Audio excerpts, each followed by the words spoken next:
कपिल और उसका दोस्त विशाल अपने गांव जाते हैं, जहां कपिल को एक लड़की पसंद आ जाती है और उसके बाद वो कपिल उस लड़की के लिए जान भी देने को तैयार हो जाता है।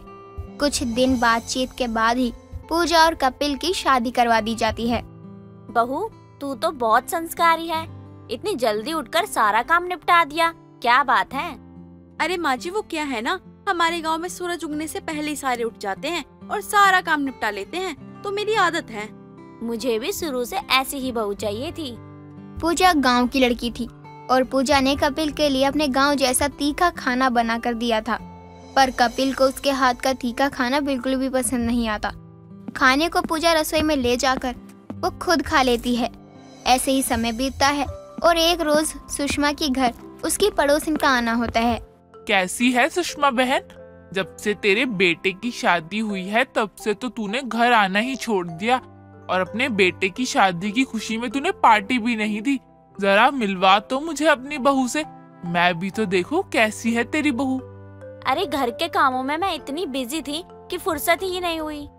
तेरी बहू गांव की है और गांव की लड़कियां होती भी तो संस्कारी हैं, घर को अच्छे से संभालने वाली, वरना आजकल की बहुएं तो अपनी धुन में ही रहती हैं और अपनी सास को तो कुछ समझती तक नहीं। पूजा सुषमा और कमला के लिए बिना कहे चाय बनाकर लेकर आती है, पर सुषमा की पड़ोसन कमला पूजा को देखकर बोलती है, सुषमा बहन, तेरी बहू तो बहुत संस्कारी है, तेरे बिना बोले चाय बनाकर ले आई। हाँ बहन, शायद मैंने पिछले जन्म में अच्छे कर्म करे होंगे जो आज मुझे ऐसी बहू मिली है। बहुत ही संस्कारी और अच्छी बहू है। सुषमा और कमला दोनों चाय पीते पीते पूजा की तारीफ किए जा रहे थे और पूजा अपना काम निपटा कर अपने कमरे में चली जाती है। सुषमा बहन, मैं तो चली, घर जाकर खाना भी बनाना है। तू अपनी सेवा करवा अपनी बहू से, पता नहीं हमें कब सुख मिलेगा ऐसी संस्कारी बहू से सेवा करवाने का। माँ जी, शाम को बनाने के लिए सब्जी नहीं है, आप मार्केट जाकर सारा सामान ले आओ। बहू, तू मेरे साथ मार्केट चल, दोनों सामान ले आएंगे और तू भी थोड़ा घूम लियो। सुषमा अपनी बहू पूजा को पहली बार मार्केट साथ लेकर गई। जब पूजा शहर की मार्केट में लड़कियों और शहर की औरतों को देखती है तो पूजा मन में सोचती है, हे भगवान, ये शहर में लड़कियां ने मार्केट जाने के लिए भी कितना मेकअप कर रखा है, और ये सुंदर सूट तो हमारे गांव में शादी में पहन कर जाते हैं। मैं तो गांव की गवार लग रही हूँ। लगता है मुझे अब शहर में रह के शहर का रहन सहन सीखना पड़ेगा। अरे बहू, कहाँ खोई हुई है? कुछ लेना है क्या तुझे? अगर नहीं लेना तो चल घर। पूजा खाना बनाते बनाते सोच में पड़ जाती है। अच्छे अच्छे कपड़े और मेकअप के बारे में सोचने के चक्कर में खाना बिल्कुल फीका बना देती है। थोड़ी देर बाद ही कपिल ऑफिस से घर आता है। खाने के लिए पूजा को आवाज लगाता है, पूजा, खाना ले आओ, मुझे बहुत जोरों की भूख लगी है। अब पूजा सबके लिए खाना लेकर आती है। पूजा और उसकी सुषमा और कपिल भी खाना खाने बैठ जाते हैं। कपिल मुंह में खाने का एक निवाला डालता है। पूजा की फीकी सब्जी खाकर कपिल को गुस्सा आता है। छी, ये क्या बनाया तुमने? अरे तुम गवार हो क्या एक नंबर की? अरे उबली हुई सब्जी कौन देता है खाने के लिए? तुम्हारा ध्यान कहाँ रहता है? बकरी चराने पे रहता है क्या तुम्हारा ध्यान? अरे कैसी औरत हो तुम? शादी के बाद एक दिन भी सही से खाना बना के नहीं खिला पा रही अपने ससुराल वालों को। कभी तुम्हारा खाना तीखा होता है, कभी कुछ ज्यादा नमकीन होता है, और कभी कभी फीका होता है, और कभी कभी उबला होता है। अरे तुम चाहती क्या हो? क्या चाहती क्या हो? बता तो हमें, क्या चाहती हो तुम? मुझे नहीं खाना तुम्हारे ये खाना, तुम ही खाओ। कपिल पूजा का हाथ का फीका और उबला हुआ खाना छोड़कर गुस्से में अपने कमरे में चले जाता है। तभी उसकी सास उसको समझाते हुए बोलती है, बहू, आज की सब्जी फीकी और उबली हुई लग रही है। आजकल कहाँ ध्यान रहने लगा है तेरा? बेचारा थका हुआ आया है और खाना भी नहीं खाया। कुछ नहीं माँ जी, वो मैं सब्जी में मिर्ची डालकर भूल गई होंगी, और कपिल जी के लिए मैं दूसरी सब्जी बना कर लाती हूँ। कोई बात नहीं बहू, अब रहने दे। अब शायद ही वो खाना खाएगा, थक कर वो सो गया होगा, और आगे से ध्यान रखियो। पूजा की उबली हुई सब्जी को देखकर सुषमा समझाने लगती है और पूजा को अंदर ही अंदर गुस्सा आता है। पूजा रसोई में जाकर गुस्से में बड़बड़ाने लगती है और जोर जोर से बर्तन फेंक कर काम करने लगती है। मुझे ये सब लोग गांव की गवार लड़की समझकर नौकरानी बना रखा है इन लोगों ने। खुद पर तो कभी ध्यान ही नहीं दिया मैंने। अब से मैं भी शहर की लड़कियों की तरह सज धस के रहूंगी। आखिर मैं भी तो इस घर में नई बहू हूँ। अरे आज इतना समय हो गया और अभी तक बहू चाय नहीं लाई। लगता है अभी तक सो रही होगी, अभी जाके उठाती हूँ। सुषमा पूजा को उठाने के लिए उसके कमरे में जाती है तो देखती है कपिल सुबह जल्दी ही ऑफिस चला जाता है और पूजा सो नहीं रही थी, बल्कि सारा काम छोड़कर नई सी साड़ी पहनकर मेकअप कर रही होती है। सुषमा पूजा को मेकअप करती देखकर पूजा से बोलती है, अरे बहू, आज तू कहीं जा रही है क्या, जो इतनी सुबह तैयार हो गई और इतना मेकअप करके? नहीं माँ जी, मैं इस घर की नई बहू हूँ, तो क्या मेरा हक नहीं है कि मैं सज धज के रहूँ या मेकअप करके रहूँ? नहीं बहू, ऐसी बात नहीं है, तू क्या बोले जा रही है? पूजा मेकअप करके रसोई में काम करने के लिए जाती है। बर्तन देखकर पानी से बचने के चक्कर में बाहर से राख लेकर आती है। अरे ये तो बर्तन बहुत सारे हैं, पानी से धोने में तो मेरे कपड़े गंदे हो जाएंगे और समय भी बहुत लग जाएगा। साबुन और पानी का इस्तेमाल ना करके इससे अच्छे से साफ कर देती हूँ और जल्दी से साफ भी हो जाएंगे बर्तन। पूजा रसोई में सारे बर्तन धोकर अपने कमरे में चली जाती है। थोड़ी देर बाद सुषमा मार्केट से सूट लेकर आती है और पूजा को सूट देने के लिए आवाज लगाकर बुलाती है। बहू, जरा बाहर आ, मैं तेरे लिए कुछ लाई हूँ, जरा देख तो मैं क्या लेकर आई हूँ। बहू, मैं तेरे लिए ये सूट लाई हूँ, तेरे ऊपर बहुत सुंदर लगेगा। माँ जी, ये इतना बुरा सूट मैं पहनूंगी?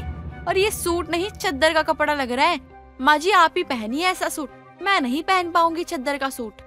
पूजा सुषमा का सूट नापसंद करके अपने कमरे में चली जाती है।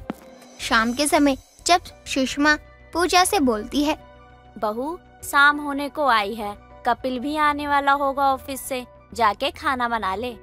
अरे माँ जी, मेरे पास बिल्कुल समय नहीं है खाना बनाने का, आप खुद बना लीजिए, मुझे ब्यूटी पार्लर जाना है। अभी शहर आए हफ्ता भर भी नहीं हुआ और देखो महारानी के नखरे शुरू हो गए। बस करिए माँ जी, मेरे पास आपसे बहस करने के लिए बिल्कुल समय नहीं है। आपका क्या है, आपने तो मुझे नौकरानी समझ रखा है। पूजा सुषमा को सुनाकर ब्यूटी पार्लर चली जाती है। सुषमा सबके लिए खाना बना रही होती है। तभी कपिल ऑफिस से घर आता है तो देखता है कि पूजा की जगह उसकी माँ खाना बना रही है। तभी कपिल अपनी माँ से बोलता है, माँ, खाना आप बना रही हो? पूजा कहाँ है? बेटा, वो तो पार्लर गई है। क्यों, क्या हुआ? क्या? आने दो माँ इसे, आज इसे तो आज मैं बताता हूँ सही से। कपिल अपनी माँ को खाना बनाते देखकर आग बबूला हो जाता है। थोड़ी देर बाद ही जब पूजा ब्यूटी पार्लर से आ जाती है, कपिल पूजा को सुनाने लग जाता है। पूजा, ये क्या है? मैंने तुमसे शादी की थी ताकि तुम यहाँ आकर मेरी माँ का ध्यान रखो, इसलिए मैंने शहर में शादी ना करके गाँव में की। शहर की लड़की लाता तो फैशन करती, नौकरी करती और मेरी माँ को घर में दिक्कतें होती, काम करना पड़ता, इसलिए मैं तुम्हें लाया गांव की गवार को। सोचा था तुम गांव की बहुत भोली भाली सीधी सादी लड़की हो, लेकिन मैं गलत था। मुझे नहीं पता था कि तुम एक नंबर की चंटो चंट। कपिल जी, मैं आपके घर की नौकरानी नहीं हूँ जो सारा दिन काम करती रहूंगी। सुषमा और कपिल पूजा को गांव की भोली भाली लड़की समझते थे, पर दोनों की गलतफहमी थी। पूजा गांव की शातिर बहूजा निकली। साध्वी नाम से ही नहीं, काम से भी साध्वी थी, जिसे भगवान पर अंधा विश्वास था।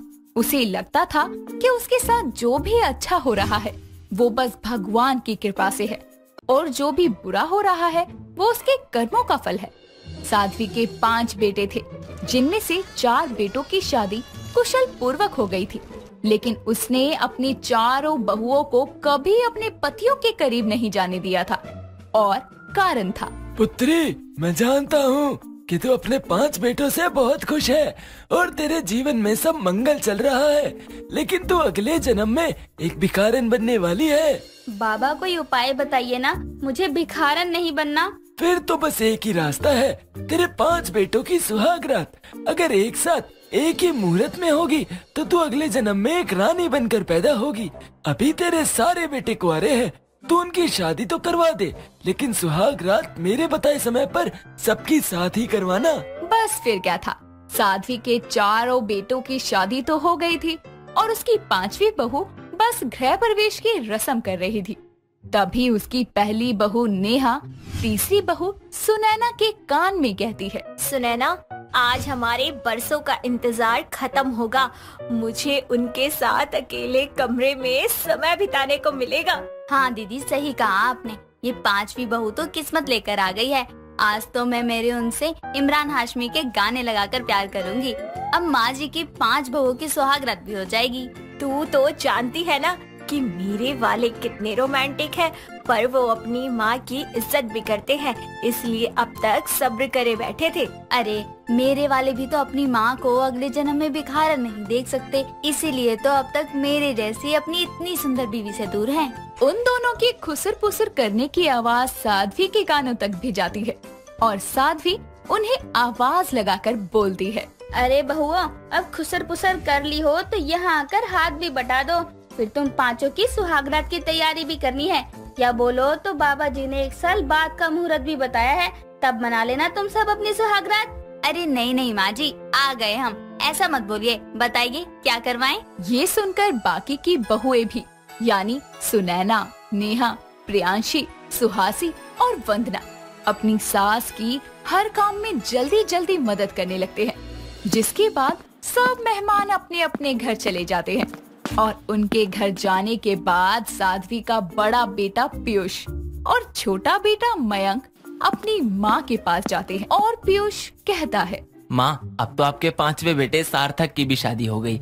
अपने बाबा को कॉल करके पूछो ना कि हमारी सुहागरात का मुहूर्त कितने बजे का है। अरे तुम दोनों इतने उतावले क्यों हो रहे हो? मैंने बाबा जी को 2 बार कॉल किया था, वो अभी शायद ध्यान में बैठे होंगे, इसलिए उन्होंने मेरा कॉल नहीं उठाया। तुम सब्र करो, मैं बता दूंगी मुहूर्त का समय।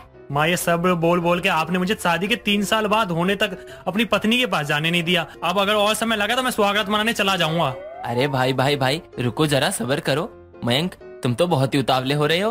तो एक काम करियो, मुझे मार दियो, फिर जो करना है करता रहियो। अरे तू चाहता क्या है कि तेरी माँ अगले जन्म में दर दर की ठोकरें खाए, भीख मांगे? माँ, मयंक को माफ करना, वो बस जज्बात में इधर उधर निकल जाता है। जिसके बाद दोनों भाई अपने दिल पर पत्थर रखकर चुपचाप खड़े हो जाते हैं और सारी रस्मों को खत्म करने के बाद आखिरकार सुहागरात की रस्म ही अब बाकी थी और साध्वी के 5 बेटे और उसकी 5 बहुएं उसके पास खड़ी थी। लेकिन साध्वी के कई बार बाबा को कॉल करने के बाद भी प्रयागी बाबा कॉल नहीं उठा रहे थे और ये सब होते देखकर मयंक अपनी माँ से कहता है, माँ, मैं जाऊँ अपनी बीवी के पास अगर सुहागरात का मुहूर्त हो गया हो तो? चला जाइयो, लेकिन मेरी लाश से गुजर कर। अरे माँ, अपना मयंक मजाक किया है, माफ करो उसे, ये तो वो ऐसे ही मजाक कर रहा है। जाने हाँ बहू, मेरे लिए रसोई से गर्म पानी लेकर आ, इस मयंक ने मुझसे चिल्वा चिल्वा कर मेरा गला ही खराब कर दिया। जी माँ जी, अभी लेकर आती हूँ। अपनी सास की बात सुनकर नेहा रसोई में पानी लेने जाती है। तभी उसका पति भी किसी बहाने रसोई में आता है और उसे पीछे से गले लगाकर कहता है, अरे मेरी जान, तुमसे अब ये दूरी कहीं मेरी माँ की जगह मुझे भिखारी ना बना दे। पता नहीं ये बाबा खुद तो इस समय किसके साथ सुहागरात मना रहा होगा, लेकिन हम 5 भाइयों की सुहागरात पर नाक की तरह कुंडली डालकर बैठा है। लगता है हमारा वंश आगे नहीं बढ़ने देगा। अरे छोड़िए मुझे, माँ जी देख लेंगी तो गुस्सा करेंगी और फिर वो बाबा वाली बात तो आपको याद है ना। अरे देख लेने दो, मैं डरता नहीं हूँ उनसे, और उन्होंने सुहागरात की मना की है, अपनी बीवी को तो मैं प्यार से गले तो लगा सकता हूँ ना। पीयूष इतना कहता ही है कि साध्वी फिर से नेहा को रसोई में आवाज देती है और नेहा और पीयूष डर कर अलग हो जाते हैं। जिसके बाद नेहा बाहर आकर उसे पानी देती है और साध्वी कहती है, पानी ला रही है या बना रही थी जो इतनी देर लगा दी? अब मैं चाहती हूँ कि तुम सब यहीं सोफे पर लाइन से बैठ जाओ, फिर बाबा का कॉल आते ही सुहागरात के लिए चले जाना। ठीक है माँ, जब आपके लिए इतना साल सब्र कर लिया तो अभी एक काम करते, यहीं बैठ जाते हम। बेचारे मरते क्या न करते, सब साध्वी की बात मानकर लाइन से बैठ जाते हैं और सबको नींद की झपकियां आने लगती है। जब सब आधी नींद में होते हैं तभी साध्वी के पास बाबा का कॉल आता है और साध्वी कॉल उठाकर कहती है, जी प्रणाम बाबा जी, बताइए। पुत्री साध्वी, दरअसल मैं साधना में लीन था तो मैंने तुम्हारी कॉल नहीं देखी। हाँ बताओ क्या हुआ? बाबा, आज मेरी 5वीं बहू भी आ गई, आप मेरी 5 बहुओं की सुहागरात का मुहूर्त बता दीजिए। ये सुनकर प्रयागी कुछ ग्रहों का हिसाब लगाकर कहते हैं, बेटी साध्वी, दरअसल जब मैं साधना में लीन था तो इनकी सुहागरात का मुहूर्त चला गया, लेकिन अभी 10 मिनट का समय शेष है। अगर 10 मिनट में सुहागरात हो गई तो ठीक, वरना ये अगले साल इसी मुहूर्त पर सुहागरात मना सकते हैं। लेकिन अगर ये 10 मिनट में सुहागरात ना मना पाए और फिर उन्होंने 11वें मिनट सुहागरात मनाई तो तू अगले जन्म में कुत्ता बनकर पैदा होगी। तथास्तु। नहीं बाबा, कुत्ता नहीं। इतना कहकर साध्वी कॉल कट कर देती है जिसके बाद साध्वी अपने नींद में खोए बहू बेटों को उठाते हुए कहती है, अरे नलायको उठो, वरना देर हो जाएगी, जल्दी उठो। अरे माँ, आप ऐसे उठा रहे हो जैसे सुहागरात का मुहूर्त हो गया हो, सोने दो ना। हो गया हो नहीं नलायक, हो गया, अब उठ भी जाओ। साध्वी की बात सुनकर सबकी नींद खुल जाती है और सब लोगों में से सबसे पहले पीयूष साध्वी से कहता है, बोलो माँ, हो गया क्या सुहागरात का मुहूर्त? आप मजाक तो नहीं कर रही ना? हाँ, तू तो कॉमेडी नाइट विद साध्वी में आया था ना, जो तुझसे मैं मजाक करूंगी। अरे माँ, हो गया क्या सुहागरात का मुहूर्त? बताओ ना। तू तो चुप ही कर नलायक, बेशरम कहीं का। बाबा जी ने बोला है कि वो ध्यान लगा रहे थे और मुहूर्त निकलने में बस 10 मिनट बचे हैं, तो अब तुम लोग जाओ और अपनी सुहागरात मनाओ। लेकिन याद रहे, ठीक 10 मिनट में अगर तुम सुहागरात नहीं मना पाए तो वापस आ जाना, अगले साल का मुहूर्त भी है। साध्वी की बात को सुनकर उसकी सब बेटे अपनी अपनी बीवी का हाथ पकड़कर उनको कमरे में ले जाते हैं। जिसके बाद जैसे ही 10 मिनट पूरे होते हैं, साध्वी अपने बड़े बेटे के कमरे का दरवाजा खटखटाते हुए कहती है, अरे नलायको, अगर सुहागरात नहीं हुई है तो वापस आ जाओ, 1 साल बाद का भी मुहूर्त है, तब मना लेना। अरे मैं अगले जन्म में कुत्ता नहीं बनना चाहती, बाहर आओ। साध्वी के खटखटाने पर भी कोई भी बेटा बहू दरवाजा नहीं खोलता। अब उनकी सुहागरात 10 मिनट में हुई या नहीं, ये तो वो लोग जाने। और क्या साध्वी पिछले जन्म में भिखारन बनेगी या कुत्ता, ये बात तो भगवान ही जाने। और ये कहानी आपको पसंद आई या नहीं, ये तो बस आप ही जाने। पर आप हमें कमेंट करके बताना ना भूलें कि आपको क्या लगता है, साध्वी के 5 बहुओं की सुहागरात कामयाब हुई होगी? पारुल को शुरू से ही घूमने फिरने का बहुत शौक था और वो ज्यादातर वक्त बाहर घूमने में ही बिताया करती थी। और उसकी इस हरकत से उसकी माँ बहुत परेशान रहती और अक्सर उसे समझाया करती थी, थोड़ा घर पे भी रोका कर, लेकिन उसके पल्ले कुछ नहीं पड़ता था। ऐसे ही एक दिन उसकी माँ कौशल उसे रोकते हुए कहती है, अब कहाँ जा रही है तू? माँ, बस थोड़ा बाहर घूमने जा रही हूँ। अब डेली तो बाहर जाती नहीं हूँ, इसीलिए सोचा आज थोड़ा घूम लूँ, मन थोड़ा हल्का हो जाएगा। ठीक है, जाना है तो जा, लेकिन शाम तक वापस आ जाना। आज तुझे देखने लड़के वाले आने वाले हैं। अगर टाइम से घर नहीं आई तो हमेशा बाहर ही रहियो, कोई जरूरत नहीं है घर आने की। ठीक है माँ, आ जाऊंगी। अब जाऊँ? इतना कहकर पारुल बाहर घूमने निकल जाती है और वो घर आती है तो देखती है कि सौरभ अपनी माँ पंक्ति और पिता अक्षदीप के साथ उसका हाथ मांगने आया है और वो उनके बीच जाकर बैठ जाती है और उन सबको पारुल बहुत पसंद आती है। जिसके बाद वो रिश्ता पक्का करके चले जाते हैं। वक्त बीतता है और उनकी शादी हो जाती है। वैसे तो पारुल अपने ससुराल में बहुत खुश थी, लेकिन उसे हमेशा अपने पति सौरभ से यही शिकायत रहती कि शादी के 4 महीने बीत जाने पर भी वो उसे कहीं घुमाने नहीं लेके गया था। इसी बात की शिकायत करते हुए एक दिन वो उससे कहती है, ये क्या बात है सौरभ, तुम इतने अजीब कैसे हो सकते हो? हमारी शादी को 4 महीने हो गए हैं, तुम मुझे कहीं घुमाने नहीं लेकर गए आज तक। मेरी सब सहेलियां मुझसे पूछती हैं हनीमून पर गई, बताओ उन्हें क्या बताऊं कि मेरा पति बस मुझे मेरे कमरे के चक्कर कटवाता है। अच्छा, मेरी शिकायत की पोटली, अब चुप भी हो जाओ। मैं अगले हफ्ते शिमला की 2 टिकट बुक करता हूँ, हम शिमला चलते हैं। इतना कहकर सौरभ पारुल के गले लगता है और तभी उसकी माँ उसे और पारुल को आवाज देकर नीचे बुलाती है और कहती है, बहू और सौरभ, तुम दोनों को शादी के 4 महीने हो गए हैं और तुम दोनों अभी तक हमारी देवी को जोड़े की जात नहीं लगवा कर लाए। इसलिए मैं चाहती हूँ कि कल ही तुम दोनों जयपुर के लिए निकल जाओ और माता के दर्शन करके आओ। मैं साथ चलती, लेकिन मेरे पैरों में बहुत दर्द है। पर माँ जी, ये तो मुझे अगले महीने शिमला घुमाने ले जा रहे हैं। अरे तो क्या हुआ, तुमको तो घूमना पसंद है ना, हम दोनों जगह घुमाएंगे। अरे तुम समझती क्यों नहीं, हमारे 2 हनीमून हो जाएंगे पगली। ये सुनकर पारुल बहुत खुश होती है और जल्दी से जाकर पैकिंग करने लगती है और गरम ठंडे दोनों टाइप के कपड़े पैक कर लेती है। अगले दिन दोनों जयपुर के लिए रवाना होते हैं और माता के दर्शन करके राज मंदिर, हवा महल और जयपुर की सब मशहूर जगह भी देखते हैं। और रात में जब वो दोनों होटल में आराम कर रहे होते हैं तो पारुल प्यार से सौरभ के करीब आकर कहती है, सुनो ना सौरभ, जब हम घर जाएंगे तो 6 दिन बाद क्या वापस आएंगे? अब जब जयपुर आए ही हैं तो मुझे मेहंदीपुर बालाजी भी घुमा लाओ, पास में ही तो है। जब हम 2 हनीमून मना रहे हैं तो 3 हो जाएंगे। ठीक है मेरी जान, मेहंदीपुर बालाजी यहाँ से कुछ ही घंटे दूर है, हम कल सुबह चलते हैं। अगले दिन दोनों मेहंदीपुर बालाजी दर्शन के लिए जाते हैं और वहाँ जाकर उनको बड़ा आनंद आता है। तभी दर्शन के बाद सौरभ के पिता का कॉल आता है और वो कहता है, बेटा कैसे हो तुम दोनों? दर्शन तो अच्छे से हो गए ना? हाँ पापा, हम दोनों ठीक हैं। आप कैसे हो? आपकी तबीयत में सुधार हुआ?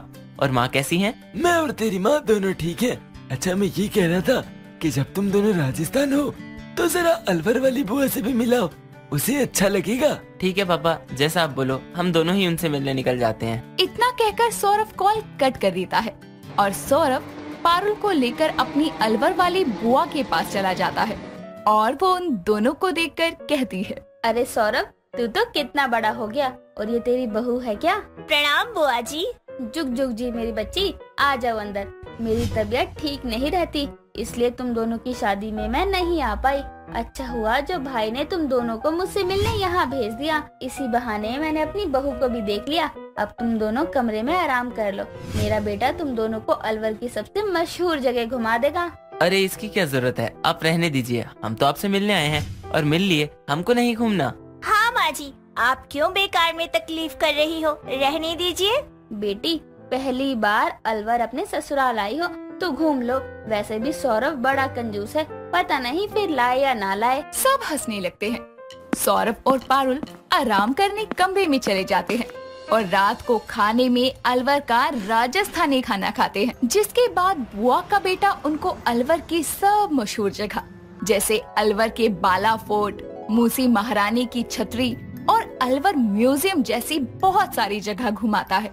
और घूमने के बाद दोनों अपनी बुआ के घर आकर जब अपने कमरे में आराम कर रहे होते हैं तो सौरभ पारुल को प्यार से रोमांटिक अंदाज में कहता है, अब तो तुम मुझसे नाराज नहीं हो ना? मैंने तुमको 1 नहीं 3 हनीमून करवा दिए। बेटा 3 नहीं 4, अभी शिमला भी तो लेकर जाओगे, भूलो मत।